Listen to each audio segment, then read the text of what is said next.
있는 곳 어디서나 하나님을 예배합니다.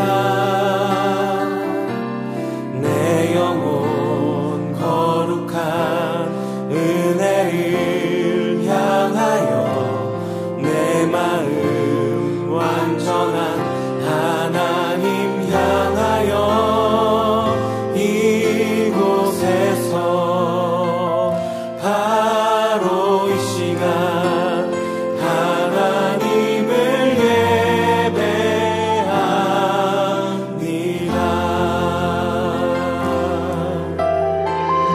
다시 한번 고백하겠습니다. 나는 하나님을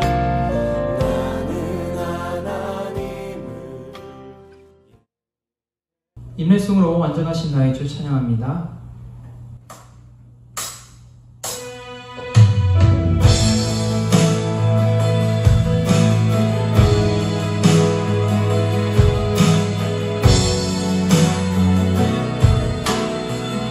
완전하신 나의 주, 완전하신 나의 주, 그의 길로 나 인도하소서. 내 하신 모든 주님의 영광, 나 영원한 미래가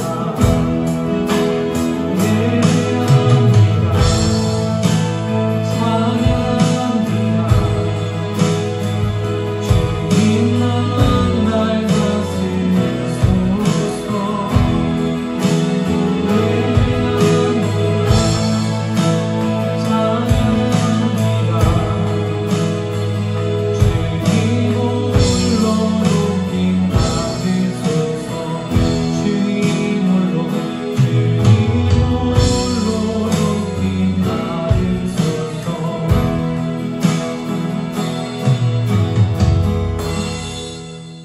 사도신경 하심으로 우리들의 신앙을 고백하도록 하겠습니다. 나는 전능하신 아버지 하나님 천지의 창조주를 믿습니다.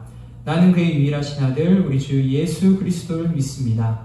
그는 성령으로 잉태되어 동정녀 마리아에게서 나시고 본디오 빌라도에게 고난을 받아 십자가에 못 박혀 죽으시고 장사된 지 사흘 만에 죽은 자 가운데서 다시 살아나셨으며 하늘에 오르시어 전능하신 아버지 하나님 우편에 앉아 계시다가 거기로부터 살아있는 자와 죽은 자를 심판하러 오십니다.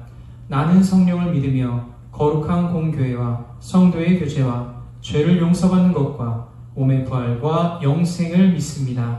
아멘. 할렐루야, 할렐루야. 우리의 삶을 인도하시고 친히 일하시는 주님을 의지하며 주가 일하시네 함께 찬양하며 나아가도록 하겠습니다.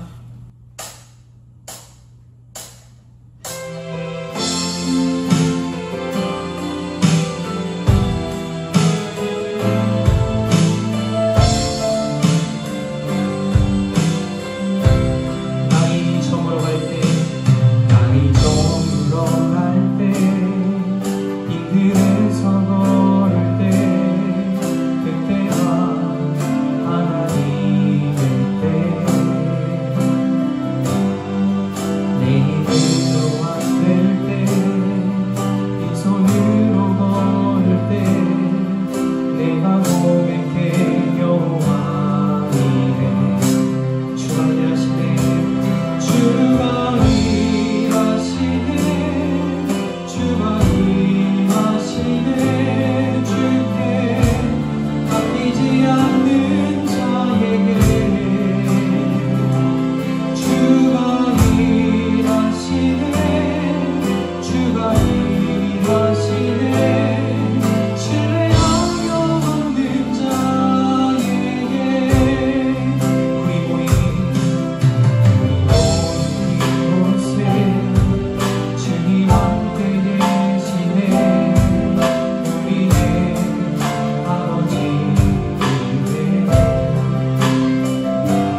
시간 우리를 인도하신 주의 팔을 의지하며 고난 내용은 편히실 곡과 박수 치시며 찬양하도록 하겠습니다.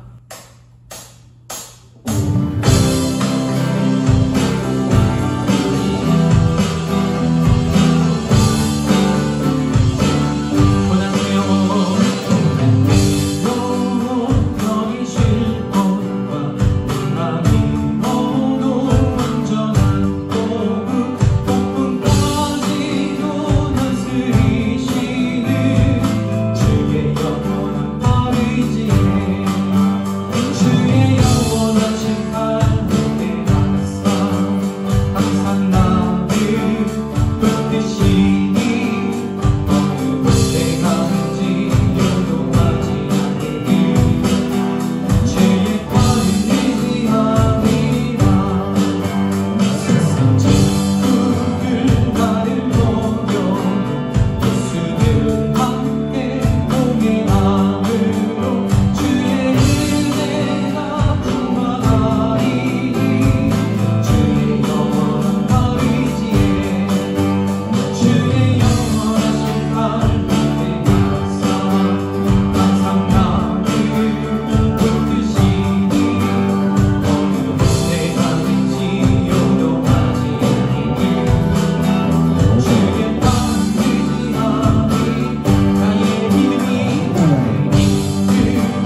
거룩하신 주의 이름을 높여드리기를 원합니다. 송축회 내 영혼 찬양합니다.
우리들이 가진 모든 것들을 바쳐 주님 한 분만 바라보며 주님 한 분만 높이며 나아갈 수 있는 거룩하고 복된 시간 되기를 원한다고 우리의 찬양을 받아주시고 우리의 예배를 받아주시고 한량없는 은혜로서 우리들의 심령을 가득가득 채워달라고 우리 함께 통성으로 기도하며 나아가도록 하겠습니다. 기도하도록 하겠습니다.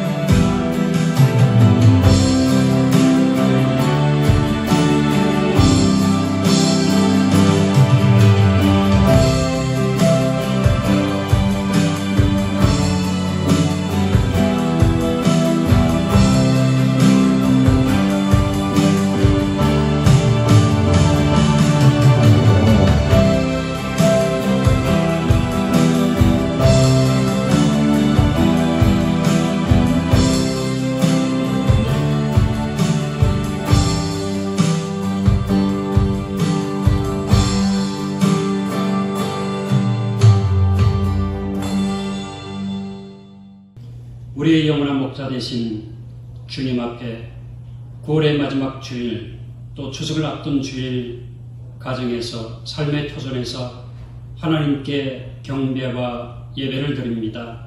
신령과 진정으로 하나님 앞에 나아가는 예배 되게 하시고, 예배하는 심령들마다 하늘 평강과 소망이 넘치는 예배 되게 하여 주옵소서.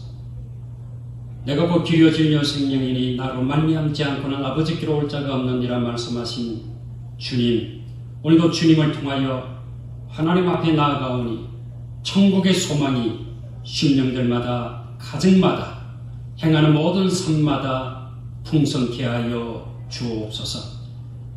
오늘도 저희들이 드리는 예배를 기뻐 받아주심을 믿사옵고 귀하신 예수님의 이름으로 기도하옵나이다. 아멘. 여러분 한 주간도 잘 지내셨어요? 자, 이번 주간은 우리 9월의 마지막 주일 선교장학 헌신 주일이며 또 추석을 앞둔 주일이기도 하죠. 우리 한 주간도 또 건강하게 우리 가정에서 또 삶의 터전에서 믿음으로 승리할 수 있기를 바라며, 또 힘들고 어려운 시기지만 우리 하나님의 은혜 가운데 풍성한 하나님의 축복을 경험하는 추석이 되어지기를 주님의 이름으로 기원합니다. 준비하신 예물 찬송가 216장 찬양하며 하나님께 올려드립니다.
하나님 감사합니다.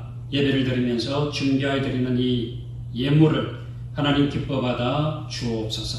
감사하는 심령 위에 더 큰 감사의 은혜와 축복, 권사의 형통함이 임하게 하여 주옵소서. 믿음으로 11절을 드립니다. 사랑하는 성도들이 사업의 번영함이, 직장의 형통함이, 또 손으로 수고하는 모든 일들마다 아름다운 열매가 풍성케 하여 주옵소서.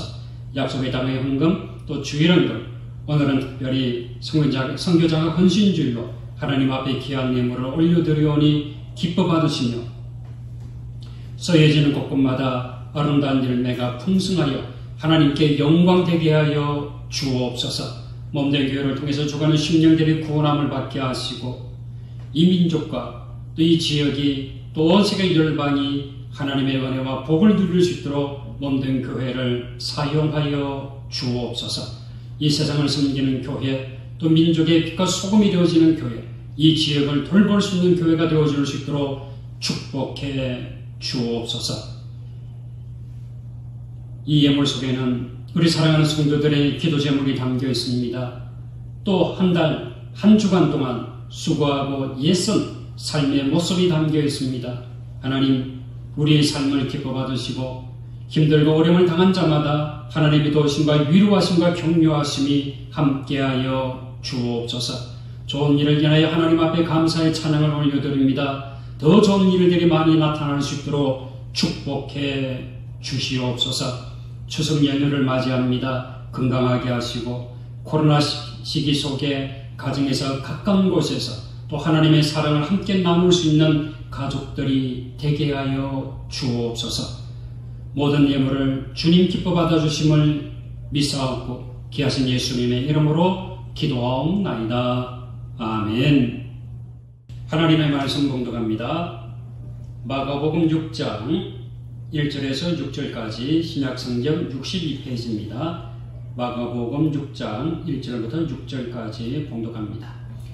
예수께서 거기를 떠나사 고향으로 가시니 제자들도 따르니라. 안식일이 되어 회당에서 가르치시니 많은 사람이 듣고 놀라 이르되 이 사람이 어디서 이런 그것을 얻었느냐? 이 사람이 받은 지혜와 그 손으로 이루어지는 이런 권능이 어찌 됨이냐?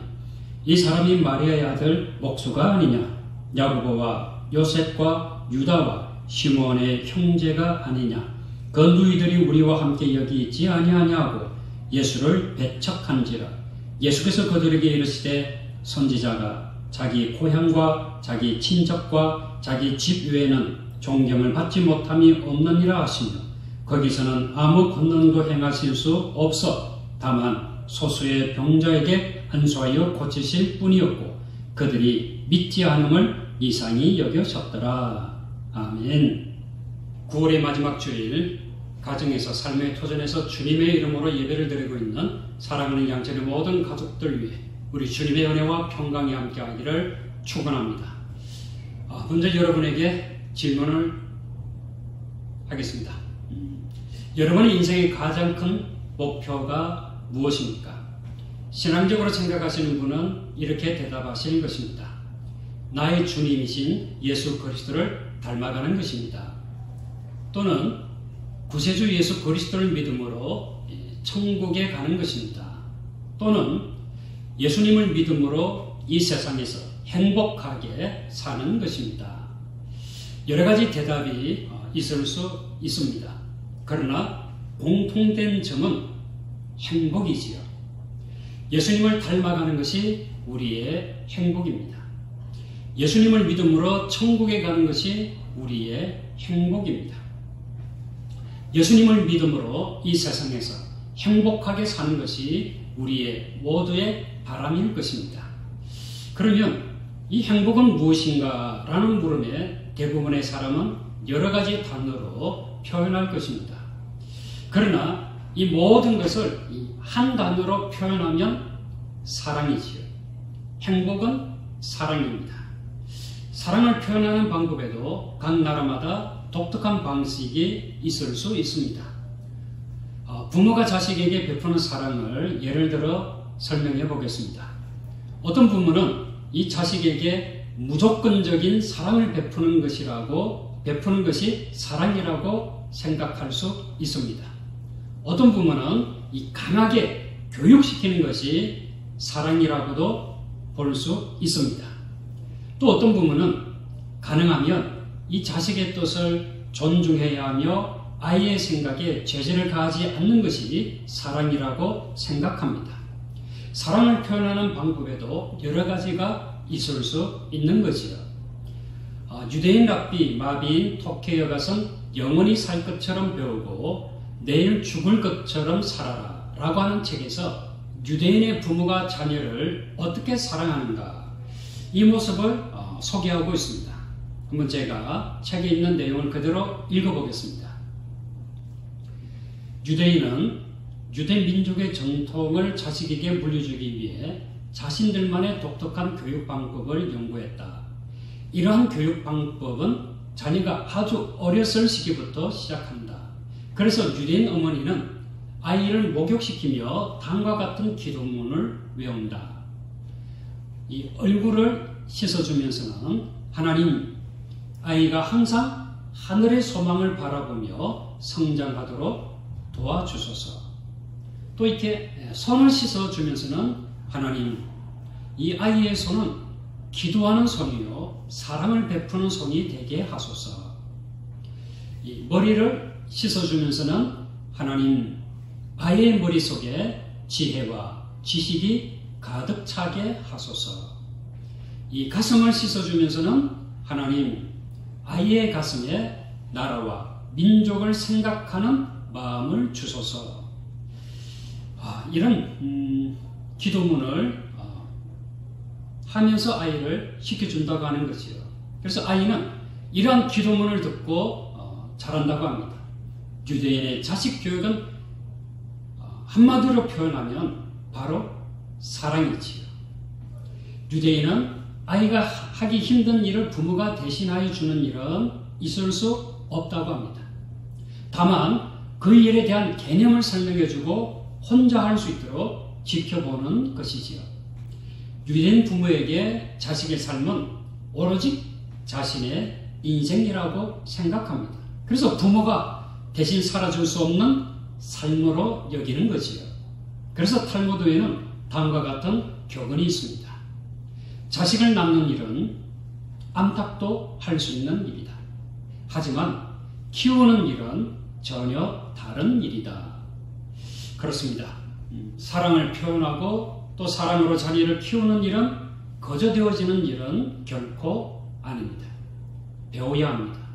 배워야 알고 알물 통해서 성장할 수 있습니다. 이 학자라고 하는 단어가 있습니다. 이 학자라고 하는 말은 히브리어의 람단에서 유래되었습니다. 이 람단의 뜻은 알고 있는 사람이 아니라 배우는 사람이란 의미를 갖고 있습니다.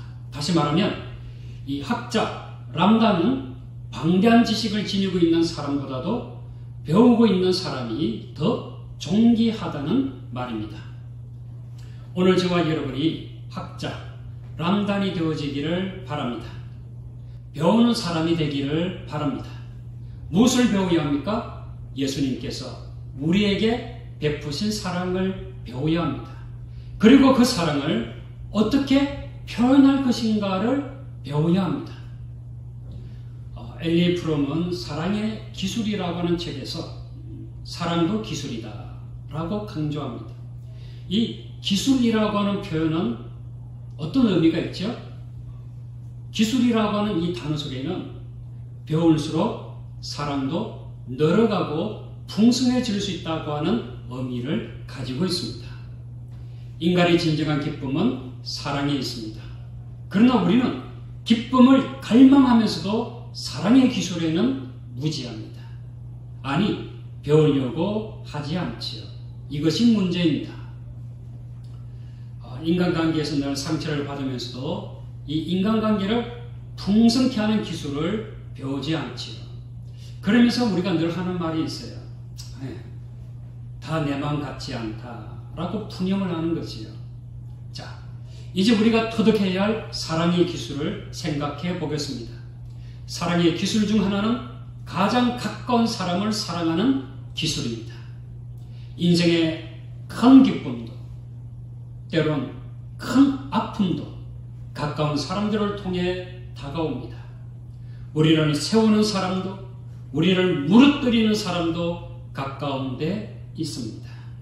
멀리 있는 사람이 우리를 쓰러뜨리는 것이 아니지요. 멀리 있는 사람들이 우리를 위대하게 만드는 것이 아닙니다. 우리를 쓰러뜨리는 사람도 우리를 위대하게 만드는 사람도 모두 가까운 데 있습니다. 예수님을 은30에 판 사람이 누구이죠? 예수님을 3년이나 따라다녔던 가룟 유다였습니다. 예수님의 가슴에 대못을 박은 사람이 멀리 있는 사람이 아니었다라고 하는 것입니다.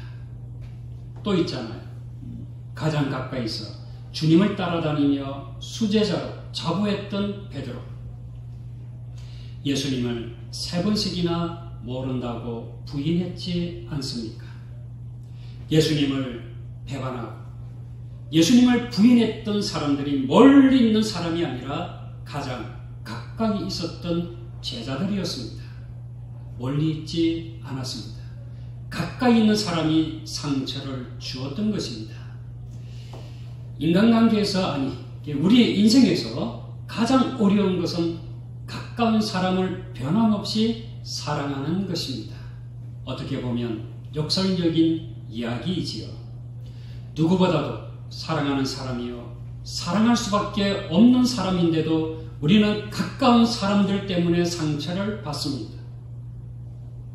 때로는 상처를 주기도 합니다. 가정에서, 직장에서, 때로는 교회에서, 자녀들과의 관계에서 그렇습니다.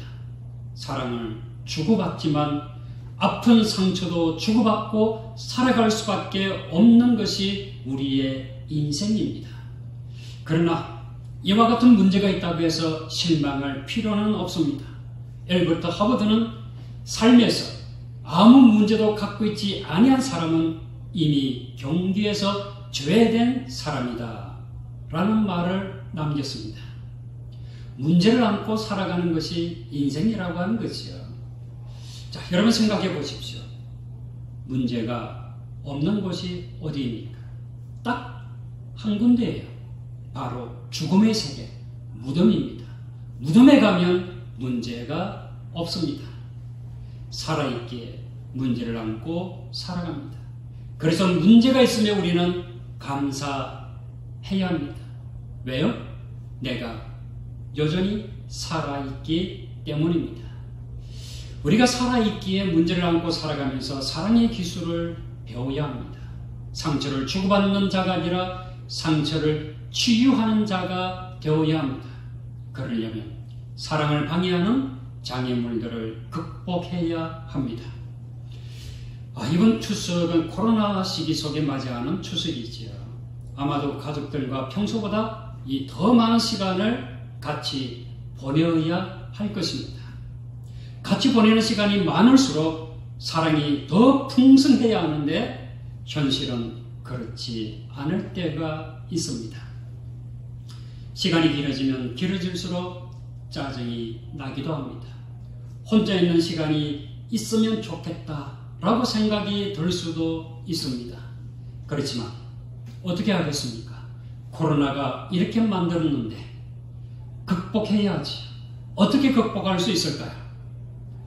첫 번째, 사랑은 소유가 아니라 존재입니다. 엘리 프롬은 인간이 살아가는 양식을 크게 두 가지 부류로 나누었습니다. 첫 번째는 소유 양식이고 두 번째는 존재 양식입니다. 소유 양식을 따라 사는 사람들은 모든 것을 소유의 관점에서 생각합니다. 그 사람들은 소유하는 데에 관심이 많습니다. 소유가 목적이기에 끝없이 소유에 집착합니다. 그러나 인간은 소유할 수 있는 물건이 아닙니다. 상품이 아니잖아요. 인간은 인격체입니다. 사랑은 소유하는 것이 아니라 인격적으로 만나는 것입니다. 사랑하는 대상의 전 존재를 사랑하는 것입니다. 그 사람이 가진 어떤 것을 사랑하는 것이 아니라 그 사람의 전 존재를 사랑하는 것이 진정한 사랑이지요. 하나님은 우리가 소유한 어떤 재능, 또 우리가 가지고 있는 어떤 물질, 그리고 우리가 하나님 앞에 어떤 예쁜 행동을 해서 우리를 사랑하는 것이 아닙니다. 그저 우리 자신, 우리의 존재됨을 하나님은 사랑하셨던 것입니다. 우리도 가족과 형제들의 예쁜 구성만 사랑하는 것이 아니라 그들의 허물도 단점도 덮어주고 사랑할 수 있기를 바랍니다. 둘째는 사랑은 신화가 아니라 가꿈입니다. 우리는 신데렐라 같은 동화를 좋아합니다. 미녀와 야수, 백설공주 같은 동화가 있습니다. 그런데 문제는 이 대부분의 동화가 그 후에 행복하게 살았다. 이걸로 끝나는 데 있습니다. 그러나 동화와 현실은 다릅니다. 우리는 잘못된 동화 같은 신화를 버려야 합니다. 예를 들면 결혼했기에, 좋은 만남을 가졌기에 행복이 저절로 이루어질 것으로 생각하는 착각입니다. 어떤 관계든 미룰은 언젠가 끝이 나게 마련입니다. 그래서 스카페스이 이런 이야기를 합니다. 누구와 사랑에 빠지든 그 관계가 어느 정도 지속되면 우리는 반드시 사랑에서 빠져나오게 되어 있다. 미룰은 언젠가 끝난다. 로맨스의 만발한 꽃은 언젠가 시들기 마련이다. 가까운 사람을 지속적으로 사랑하기 위해서는 영원한 로맨스의 신화를 버려야 합니다. 좋은 만남은 이제 시작에 불과한 것입니다. 좋은 만남을 행복한 만남으로 가꾸기 위해서는 엄청난 노력과 기술이 필요하지요. 여러분, 사랑은 동화 같은 신화가 아닙니다. 그렇게 해서 행복하게 살았더라가 아닙니다. 사랑은 현실입니다.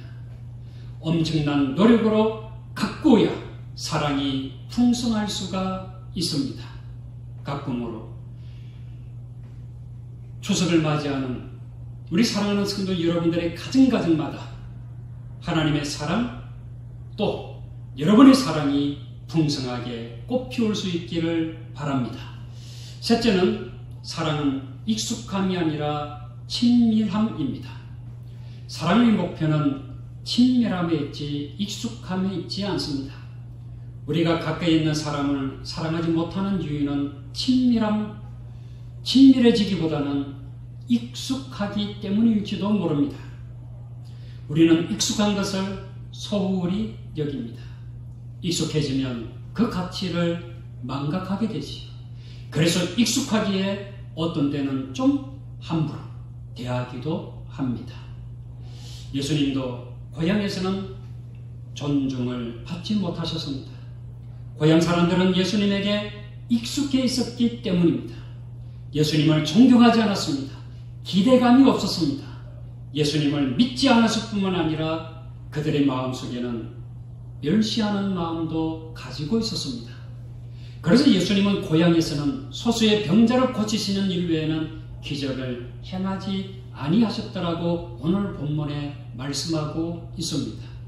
그것은 예수님이 능력이 없어서가 아닙니다. 사람들이 익숙한 예수님을 믿지 않았기 때문입니다. 우리는 익숙함이 아니라 친밀해야 합니다.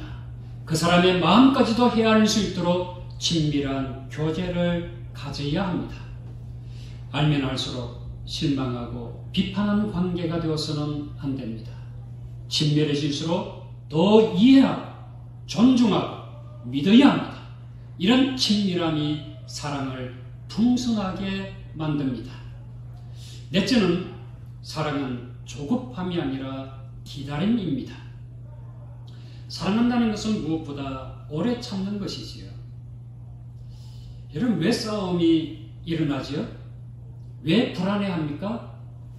조급하기 때문입니다. 기다리지 못하기 때문입니다. 조급하게 변화와 성숙을 기대하는 것은 불행으로 가는 지름길입니다.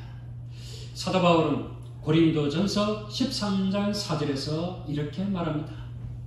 사랑은 오래 참고 사랑은 온유하며 시기하지 아니하며 사랑은 자랑하지 아니하며 교만하지 아니하며. 사랑을 정리하면서 무엇으로부터 출발하고 있습니까? 사랑은 오래 참고입니다. 사랑은 기다림으로 시작합니다. 왜? 여러분, 그 이유가 뭘까요? 왜 사랑은 오래 참음으로 시작할까요? 오래 참고가 사랑을 실천하는 데 있어서 가장 먼저 언급되어진 이유는 우리가 행하기에 가장 힘든 것이기 때문이 아닐까요? 오래 참는 것 가장 힘든 일입니다. 힘들기에 어렵기에 우리는 기도해야 합니다. 쉽고 간단한 일이라고 한다면 여러분 솔직히 기도하겠습니까? 그냥 내가 하고 말지. 내 능력으로 감당할 수 없기 때문에 우리는 주님께 기도해야 합니다. 주님의 도우심을 간구해야 합니다. 이기적인 내가 이런 사랑을 할 수 없음을 나 자신도 압니다. 그래서 우리는 우리의 연약함을 도우시는 주님께 기도해야 합니다. 사랑의 기술 가운데 가장 큰 기술은 기도입니다. 가까운 사람들을 사랑하는 가장 좋은 방법은 그들을 위해서 기도하는 것입니다. 그들의 허물을 덮어주고 긍정적으로 기도하는 것입니다. 나 자신을 위해 기도해야 합니다. 가족들을 위해 기도해야 합니다. 이웃들을 위하여 기도해야 합니다. 더 나아가 나라와 민족을 위해 기도해야 합니다. 살아가면서 우리의 기분을 좌지우지하는 것은 인간관계입니다.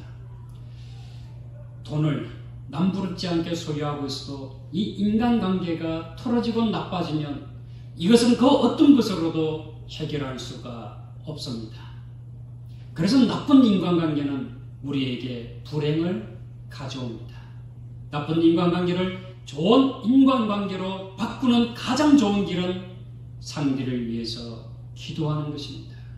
하나님께 그를 인하여 감사하며 그를 위하여 기도하는 것입니다.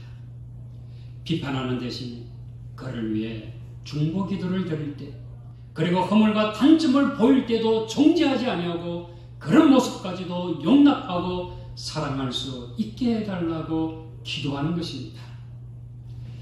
사랑하는 성도 여러분, 2020년 추석은 코로나 속에 맞이하는 추석입니다.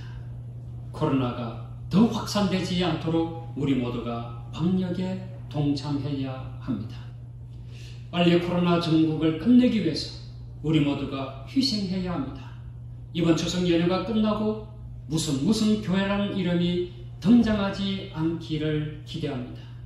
오히려 교회가 적극적인 방역에 동참해서 교회와 교인들 때문에 방역이 잘 되었다는 소문이 나기를 기대합니다. 누가 알아주지 아니할지라도 우리 교인들부터 이번 추석에는 섭섭하지만 고향 친지 방문을 자제해야 합니다. 여행도 자제해야 합니다. 가족들과 함께 집과 가까운 곳에서 나름 행복하게 즐거운 시간을 보낼 수 있도록 해야 합니다. 바라기는 이번 추석은 집에서 성경을 읽고 또한 평소에 읽고 싶었던 책을 꺼내어 독서하는 시간이 많아지기를 바랍니다. 2020년 남은 시간이 더 알차고 행복한 시간이 되기 위하여 독서로 충만한 추석이 되면 어떨까 생각합니다. 책 읽는 백성에게 소망이 있습니다. 성경을 읽는 성도에게 희망이 있습니다. 성경과 책을 읽는 성도에게 구원이 있고 문화의 풍성함이 있습니다. 사랑하는 성도 여러분, 이번 추석 우리의 영적인 삶 속에 하나님의 풍성케 하시는 축복하심이 넘쳐나기를 주님의 이름으로 축원합니다. 기도하겠습니다. 사랑의 주님, 풍성한 한가위라고 말을 합니다.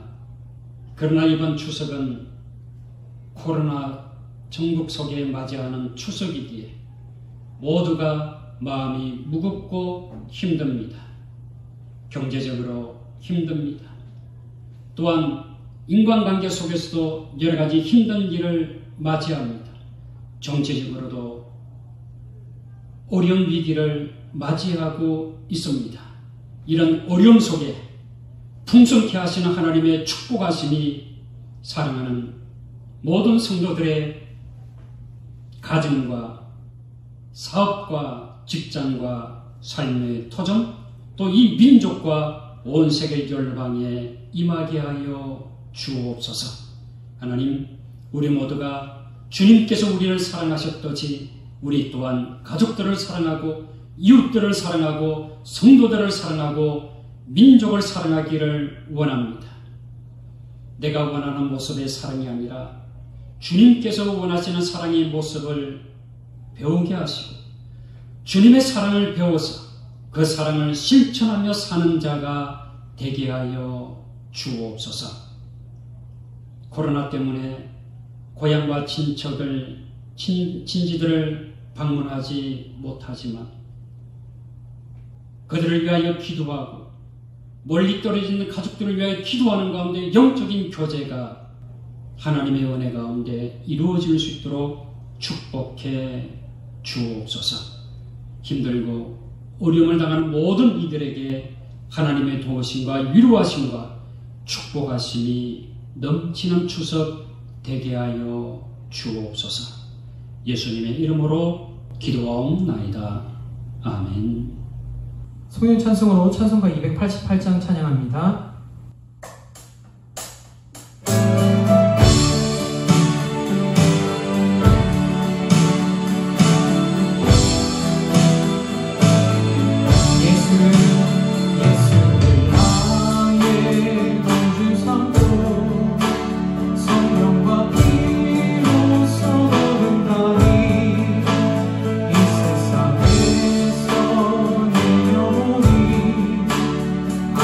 내 영혼이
지금은 우리 주 예수 그리스도의 은혜와 하나님의 무한하신 사랑하심과 성령님의 교통하심이 사랑하는 양천의 모든 가족들 무리 위에와 몸된 교회 그리고 이 민족과 온 세계 열방 위에 지금부터 영원토록 함께 하시기를 간절히 축원하옵나이다. 아멘.